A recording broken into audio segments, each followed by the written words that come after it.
Buenas tardes, queridas y queridos oyentes. Esta tarde tenemos con nosotros a Laura Cuesta, experta en educación digital para familias y centros educativos. Buenas tardes, Laura. Buenas tardes a todos, ¿qué tal?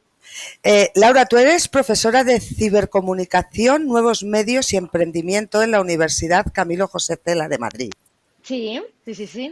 ¿Cómo llegas tú a especializarte en todo esto? Pues la verdad es que es una reinvención, porque yo soy licenciada en Historia del Arte. Lo que pasa es que siempre quise ser docente, era algo vocacional, pero bueno, intenté durante muchísimos años dedicarme a la docencia en lo que yo estudié, y nunca, la verdad es que nunca lo conseguí, y llegó un momento de mi vida en el que decidí cambiar de rumbo. Volví a estudiar, hice un máster y seguí formándome y acabé en el mundo de Internet, y como puse algún día en mi biografía de Twitter hace años, cambié cuadros por arrobas y aquí Ah, estoy formando a estudiantes en el apasionante mundo de las tecnologías y de Internet. ¿Qué es la educación digital? ¿Cómo se llega a ser asesora educativa en este campo? Pues no es más que educación, o sea, le hemos puesto el adjetivo de digital, pero al final no es más que un entorno más en el que hoy en día padres, madres y docentes tenemos que acompañar, formar y educar a nuestros hijos. Hasta ahora lo hemos tenido que hacer las familias dentro de la patria potestad que tenemos como padres, y los docentes en nuestra labor pedagógica.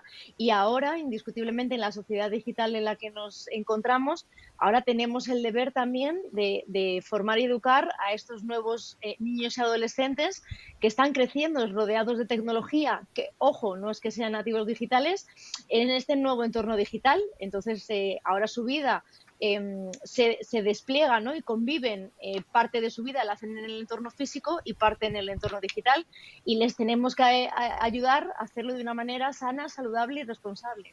Pues yo te voy a ir haciendo una serie de preguntas y así nuestros y nuestras oyentes se pueden situar. Como tú bien Sí. has dicho, hoy en día crecen con pantallas. ¿Cómo podemos normalizar esto? Pues sin duda yo creo que a priori sin miedos, ¿no? Sin un poco este alarmismo a veces social que yo creo que lo estamos viviendo últimamente en cada día, ¿no? Por los medios de comunicación, las noticias que vemos constantemente. Usar o mal usar las tecnologías, cualquier tipo de aplicación o herramienta, por supuesto tiene sus riesgos, y no podemos ni mucho menos reducirlos, o minimizarlos o banalizarlos. Pero, por supuesto, por ello tenemos que ayudar a los menores que no tienen, por supuesto, por la edad, ni la madurez, ni la responsabilidad, ni el autocontrol para muchas veces usar este tipo de tecnologías. Tenemos que formarles y tenemos que ayudarles a que adquieran estas competencias que necesitan para poder usar estas herramientas. Entonces nosotros, primero como padres, porque la formación al final y la educación tiene que empezar en el núcleo familiar, luego en los centros escolares van a ayudarnos a complementar esa educación, tenemos que empezar haciéndolo desde casa. Es decir, tenemos que ser referentes, nosotros los padres y madres, de nuestros hijos con tecnología y sin tecnología. Y esto tiene que hacerse desde edades tempranas, es decir, antes de darles los dispositivos. ¿Cómo establecemos unas normas para que ellos puedan entender cómo gestionarlo? Para empezar, nosotros tenemos que decidir como adultos cuál es el momento ideal para dar pantallas. Es decir, que al final, aunque pueda haber recomendaciones por parte de la comunidad científica, los expertos sanitarios, las personas que divulgamos, al final cada padre y cada madre es quien mejor conoce a sus hijos y sabe cuándo puede estar mejor preparado o no para poder utilizar determinadas tecnologías o determinados dispositivos. Entonces nosotros también tenemos que saber cuándo es el momento oportuno para que puedan utilizar, pues, desde una tablet a un móvil sin internet o a un smartphone ya conectado a internet.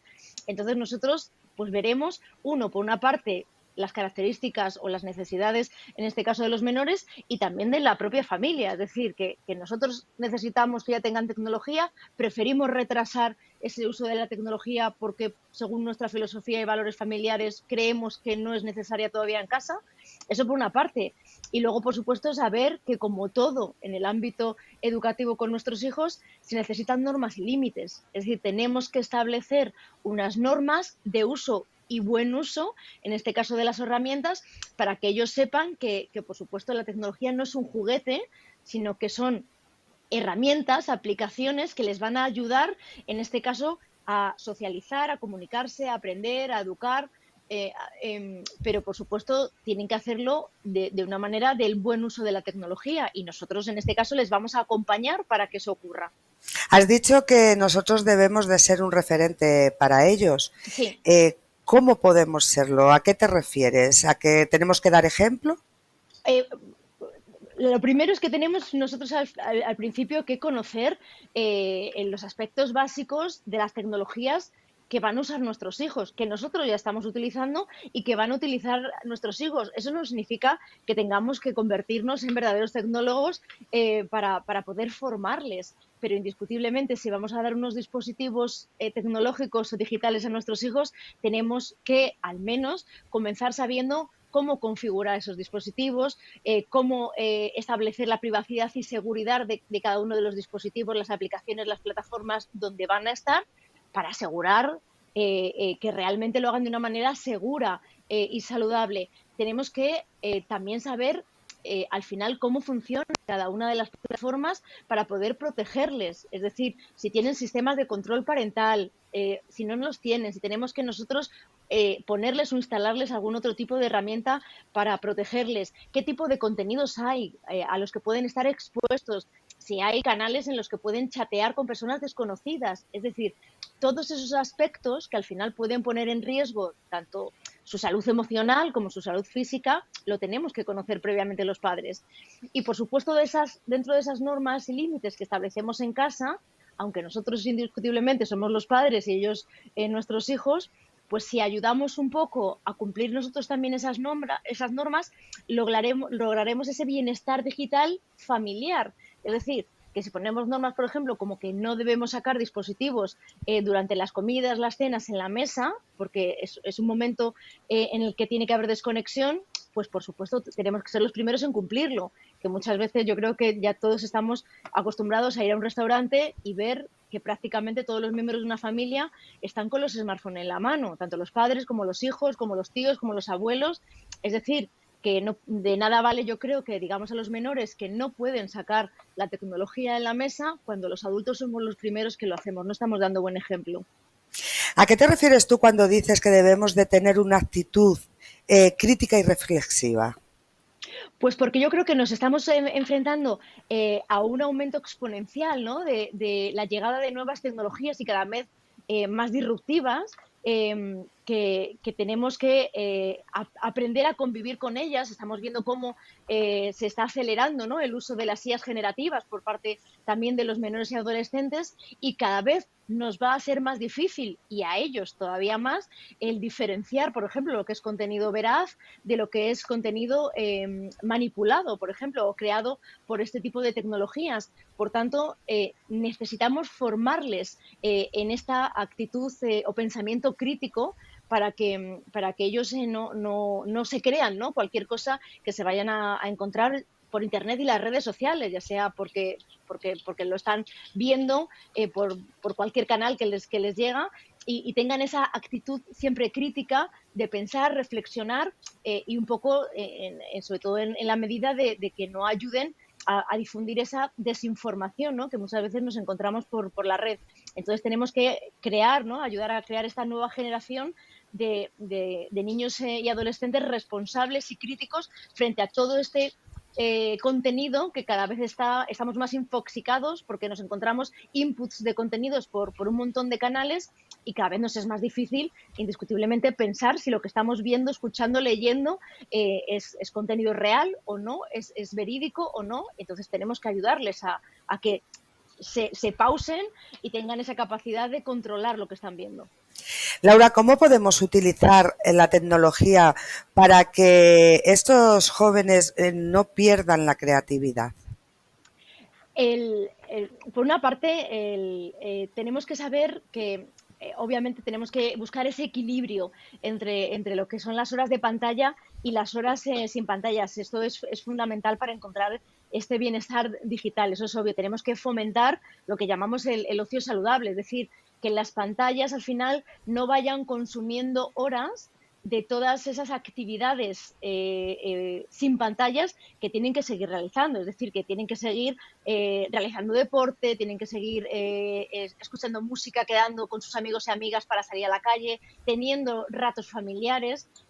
Pero también algo muy importante es que en las horas de pantalla eh, tenemos que ayudarles a que sepan que no todas esas horas de pantalla tienen que ser meramente consumistas, ¿no? O de ocio, que también pueden tener unas horas de pantalla en las que sean creativas, innovadoras, que encuentren nuevos hobbies o intereses, y ese tipo de pantalla también es importante. Es decir, que a veces no tenemos que ver tanto el tiempo de pantalla, si es bueno o malo que estén una hora o hora y media, y qué es mucho o es poco, sino que es importante ver exactamente qué tipo de pantalla están consumiendo, porque indiscutiblemente que nuestro hijo o nuestra hija esté una hora y media haciendo scroll, ¿no? Por TikTok no le va a aportar mucho si realmente está simplemente viendo pasar vídeos y vídeos que no le aportan nada, o realmente está utilizando herramientas o aplicaciones que les está ayudando pues a editar vídeos o a ver contenido sobre alguno de sus hobbies, sobre dibujos, arte, manga, es decir, qué tipo de pantalla consume. Pero es un poco complicado porque entonces, ¿cómo conseguimos reducir ese riesgo, ese tiempo excesivo con las tecnologías o los riesgos que conlleva lo que tú dices, dónde estén Sí. metidos o dónde no?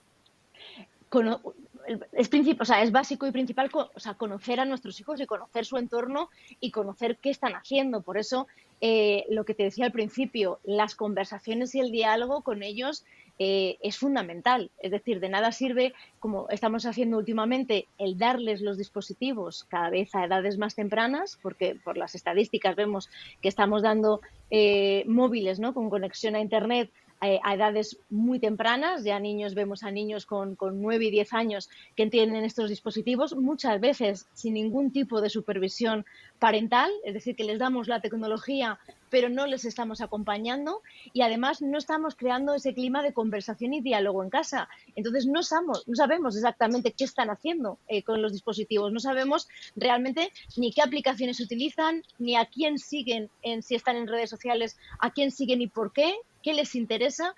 Entonces, tenemos que implicarnos, es decir, que si les vamos a dar tecnología, como te decía antes, tenemos que saber por qué nuestros hijos si están preparados o no y si nosotros como familias, como padres y madres, tenemos el tiempo para poder implicarnos en ese acompañamiento que va a suponer también horas por nuestra parte de saber, ojo, no espiarles, pero sí saber qué es lo que hacen, qué es lo que no hacen, qué les gusta, a quién siguen, qué contenido comparten. Es decir, requiere, como digo, un acompañamiento, o sea, cuando son edades tempranas, mucho más cercano y luego progresivamente veremos que al final ellos van a ir consiguiendo ese control y esa autonomía digital. Está claro que las tecnologías hoy en día están en los colegios, en los institutos, Uh -huh. o sea, es que se trabaja ya o con una tablet o con un ordenador para todo. ¿Qué pasa con los entornos más vulnerables? ¿Cómo conseguimos hacer llegar la tecnología educativa? Pues indiscutiblemente todavía tenemos una brecha social y digital. Sí que es verdad que prácticamente en casi todos los hogares ya hay conexión a Internet, pero eso no significa ni mucho menos que en todos los hogares se esté formando y educando en competencias digitales a los menores y adolescentes.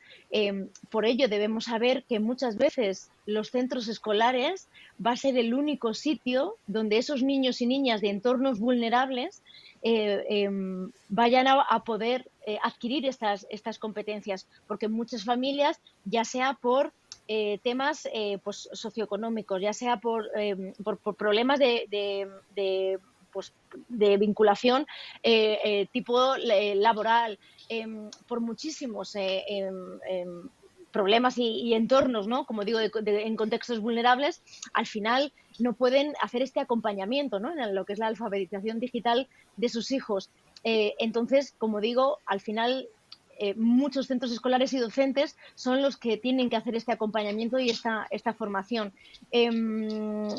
Por eso tenemos que pensar que la tecnología tiene que ser esa herramienta que ayude a estos niños y niñas a convertirse en esos ciudadanos digitales que van a tener que vivir el presente de esta sociedad digital, como te decía al principio. Lo que no tenemos que confundir, como muchas veces se ha hecho, es adoptar las tecnologías en masa, ¿no? O sea, es decir, vamos a cambiar los libros, como tú decías, ¿no? Por iPads o por Chromebooks, porque realmente es la moda y es lo que tenemos que hacer. Es decir, tenemos que valorar cuándo las tecnologías, en el caso de los centros escolares, están facilitando el aprendizaje del alumnado o lo están enriqueciendo. O sea, no siempre tenemos que quitar los libros o tenemos que cambiar los libros por tecnologías. Tendremos que ver cuándo son complementarias las tecnologías con las herramientas analógicas que se utilizan en los centros escolares y tienen que convivir, por supuesto.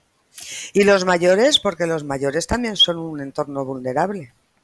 Sí, y aquí sí que tenemos una gran brecha generacional.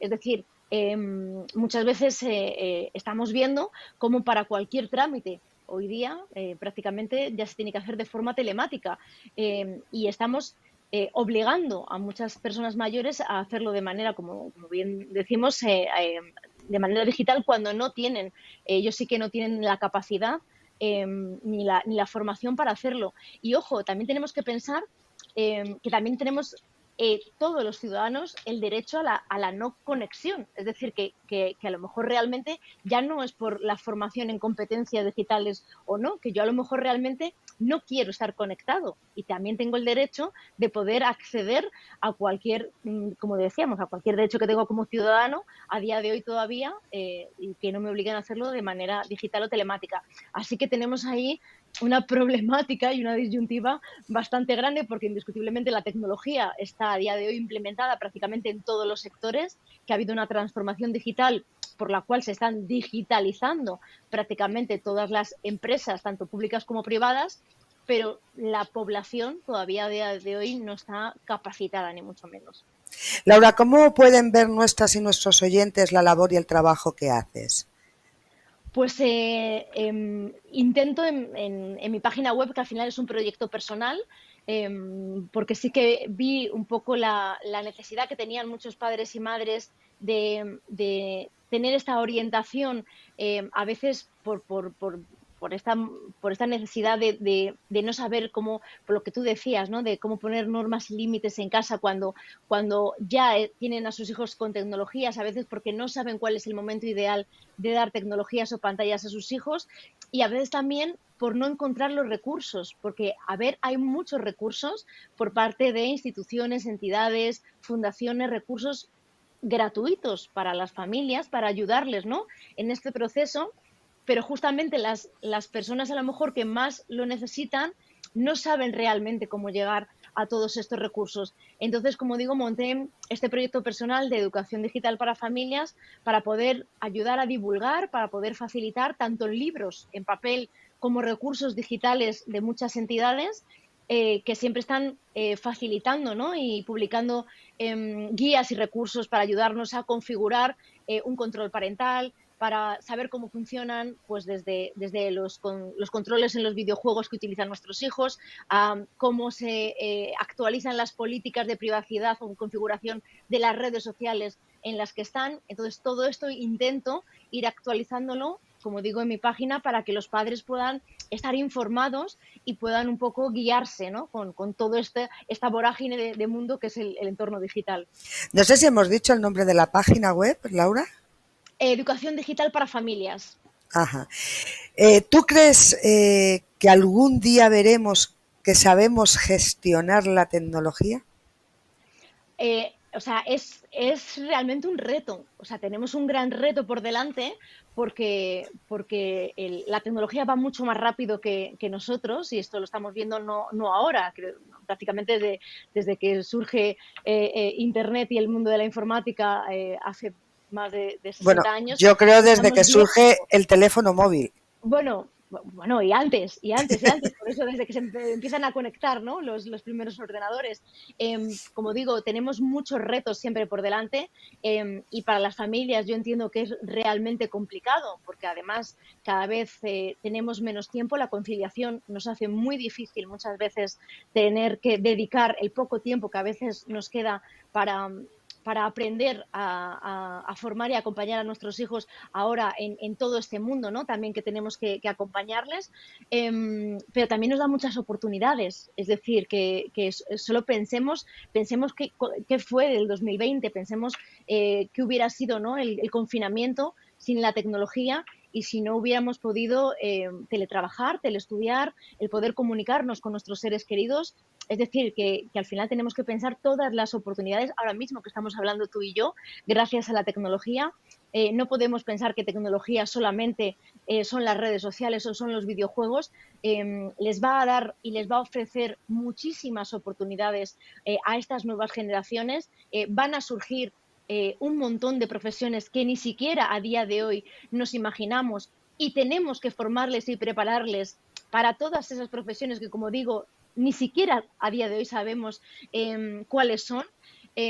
Pero como digo, tenemos que pensar en ese mundo que está por venir, que por supuesto sí que podemos asegurar que va a ser digital y va a ser tecnológico, pero como digo, al igual que tenemos el gran reto de tener que darles todas esas herramientas emocionales y pedagógicas para que lo hagan de una manera responsable, crítica y saludable, no podemos coartarles ni podemos intentar frenar lo que ya está aquí, ni mucho menos. Pues Laura, no sé si quieres añadir algo. Al final, pues que los padres, que indiscutiblemente tenemos todos la empatía por esos padres y madres que muchas veces no saben qué hacer. Porque los escuchamos a todos, los leemos muchas veces cuando hablas con cualquier familia, que muchas veces se sienten, como te decía, muy desorientados cuando se encuentran con sus hijos, ¿no? Con este uso abusivo muchas veces que hacen de las pantallas, de las redes sociales, de los videojuegos, pero que intenten pues educar con calma y con prudencia. Al final yo creo que los padres tenemos siempre ese sentido común que nos hace pensar que lo vamos a hacer bien. Es decir, que yo creo que al final las prohibiciones, ¿no? y la censura nunca funciona. Vamos a intentar conversar más con nuestros hijos, vamos a intentar hablar más con ellos, conocer cómo son, conocer su entorno, y yo creo que con esas pequeñas pinceladas nadie dice que es fácil, ni muchísimo menos. Nunca vamos a protegerles al 100% de todos los riesgos, pero ni en el entorno físico ni en el entorno digital. Esto tenemos que pensar como padres desde que tenemos a nuestros hijos que esta es la realidad.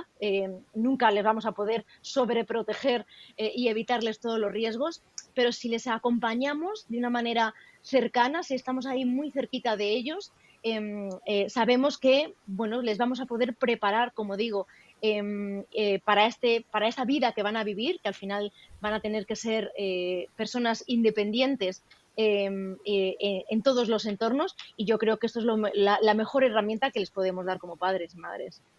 Pues Laura, muchísimas gracias por habernos atendido, muchísimas gracias sobre todo por la labor que haces y bueno, más adelante pues volveremos a hablar a ver cómo crece todo esto. ¿Dónde estamos? ¿Dónde Efectivamente, ¿dónde estamos? está, dónde estamos más adelante? Será un placer. Muchísimas gracias, Laura. Gracias a vosotros. A vosotros, queridas y queridos oyentes, muchísimas gracias como siempre por estar al otro lado. Mi nombre es Yolanda López.